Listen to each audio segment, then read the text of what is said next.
আরে এই স্কুটিটা এখনই খারাপ হওয়ার ছিল। দাদা দাঁড়ান দাঁড়ান, দাদা আমাকে একটু হাসপাতালে নিয়ে যাবে? আমি হাসপাতালে যাচ্ছি, বসুন। তাহলে তো ভালোই হয়, চলুন।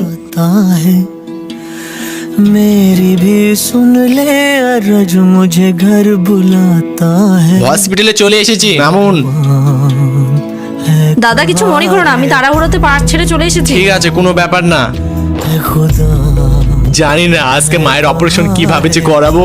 ডাক্তারবাবু আজকে আমি টাকা নিয়ে আসলাম। কিন্তু তার আগে আজকে দেখবো কোন ধর্মের মানুষ বেশি ইউটিউবে রয়েছে। যদি তুমি মুসলিম হয়ে থাকো তাহলে ভিডিওতে লাইক ও সাবস্ক্রাইব করো, আর যদি হিন্দু ধর্মের হয়ে থাকো তাহলে ভিডিওটি শেয়ার ও একটি কমেন্ট করো। তাহলে আমি বুঝে যাব কোন ধর্মের মানুষ বেশি ইউটিউবে রয়েছে। কিন্তু রাস্তায় একজন আমার টাকা চুরি করে নিয়ে চলে গেছে। দয়া করে আমার মায়ের অপারেশনটা করে দিন।